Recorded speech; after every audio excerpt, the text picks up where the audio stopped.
It sounds like you had a largely different childhood than the typical Canadian.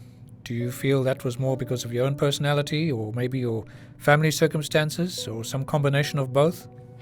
Well, probably both. Surprising to most people, I'm actually quite introverted. And obviously, growing up in the 70s in Northern Ontario was certainly a different time from now. After having 3 children of my own and knowing the busyness of looking after a young family, I can't even imagine what it was like for my parents with 7 of us running around. All to say, it was a lot easier for me back then to slip away on a Saturday afternoon to the local cinema to watch an inexpensive matinee than it would likely be for a child with helicopter parents today. I could disappear for a couple of hours without anyone even knowing I'd been gone. And do you think that influenced your thinking significantly? Oh, for sure.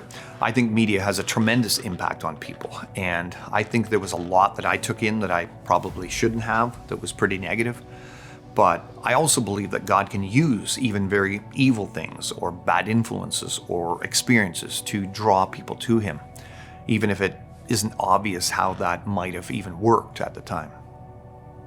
And we know that for those who love God, all things work together for good, for those who are called according to His purpose. Romans 8, verse 28.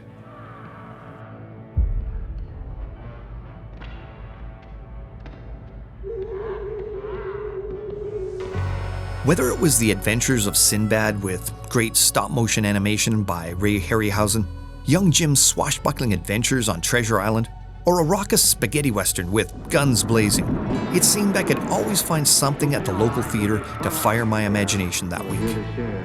And I particularly remember the first time I saw a young Clint Eastwood saunter on screen with that lethal gaze and slightly raised eyebrow. You just knew the bad guys were in trouble when he showed up, as he eased his poncho away from his side and revealed his sidearm slung real low. Surprisingly, there's an undersea equivalent to Clint's generic gunslingers in the form of a little shrimp, only a few inches long, called the pistol shrimp. And what differentiates these shrimps from their common counterparts is that they have one regular claw and one oversized claw that functions like an acoustic gun, literally cocked and fired like a pistol, capable of producing shots reaching over 200 decibels. That's far louder than an actual gunshot, which averages around 150 decibels, and even a jet engine. The blast is produced by a bubble formed by a fast water jet, traveling at speeds up to 100 kilometers or 60 miles per hour, squeezed out from a socket in the claw when its larger pistol claw snaps shut. The snap generates a low-pressure bubble and causes a violent implosion. The cavitation bubble produces the sound blast along with a pressure strong enough to kill a small fish. Researchers have used high-speed cameras and sound equipment to observe the process, which occurs within 300 microseconds after the shrimp pulls the trigger. Incredibly, the implosion also briefly generates a temperature of about 4,500 degrees Celsius, which is nearly as high as the sun's surface. Unlike the stand-up stalwart cowboys on screen, pistol shrimp tend to be more like the belligerent bushwhackers the cowboys contended with. These shrimpy sharpshooters tend to hide and ambush victims, which wind up at the wrong end of this cocked and triggered gun barrel. Not only does the implosive force knock out prey to then be devoured, but it can also drill into rock to make hideouts. This biological technology has even inspired scientists to try to replicate it for drilling rock as well.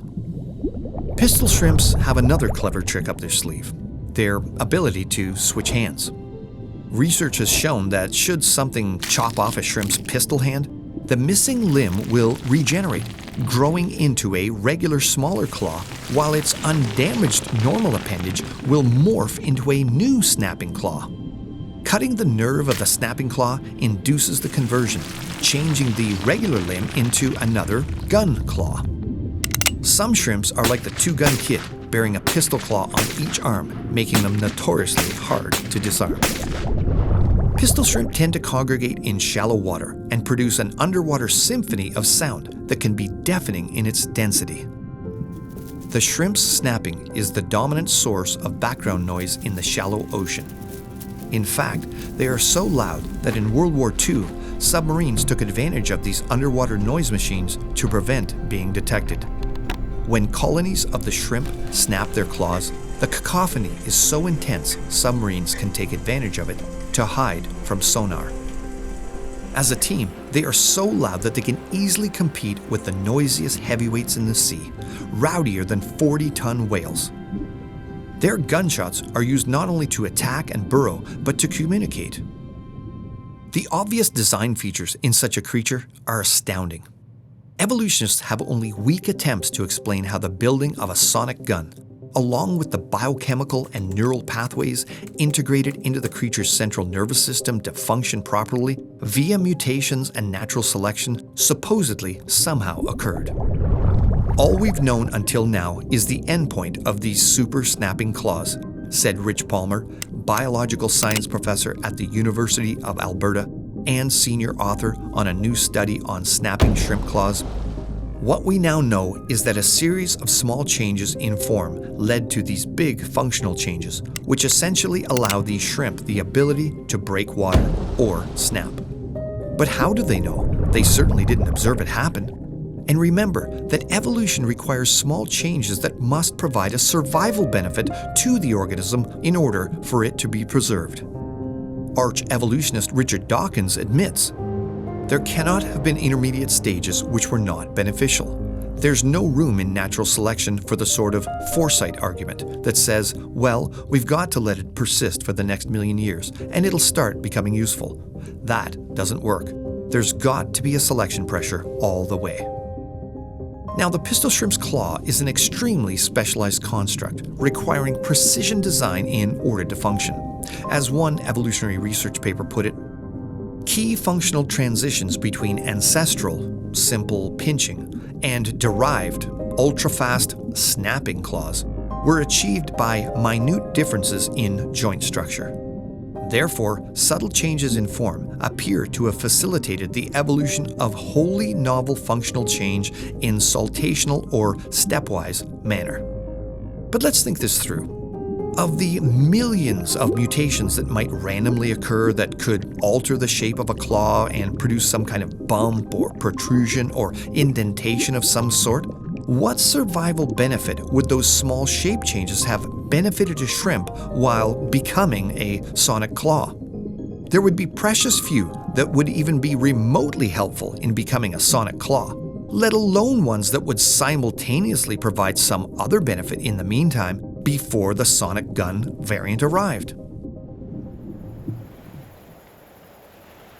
A similar example of this erroneous evolutionary view is how scales on a lizard-like creature supposedly turned into feathers on birds. Richard Dawkins discussed this idea in an interview with TV show host Jonathan Miller, where he said that one has to imagine that as the scales change slightly, they would become something like a small bump or pimple before becoming a feather. But to his credit, during the discussion, Miller asks what the advantage of a pimple might be for a lizard on its way to becoming a bird. Dawkins' reply is revealing indeed. There's got to be a series of advantages all the way in the feather. If you can't think of one, then that's your problem, not natural selection's problem. Natural selection, well, I suppose that is a sort of matter of faith on my part, since the theory is so coherent and so powerful. Contrary to the more sanguine evolutionists we quoted in Part 4 of our series, Dawkins admits that the methods of natural selection don't allow for a form to foresee future mechanisms that would be useful down the evolutionary road. But even though he can't explain the course of natural selection, he holds to his faith that it somehow happens. Faith in the story of evolution, not the fact of evolution or the supposed science of evolution. The storytelling of evolutionary ideas has never been observed. According to Dawkins, biology is the study of complicated things that give the appearance of having been designed. But the better explanation is that things that look designed were designed. Trying to explain away examples of design with just-so stories rather than observable evidence isn't just faith, it's blind faith, a stupefaction that happens when intelligent people deny God. If the story of evolution is supposed to be scientific, Why does it require such a massive amount of faith in things unseen to explain it? Claiming to be wise, they became fools. Romans 1, verse 22.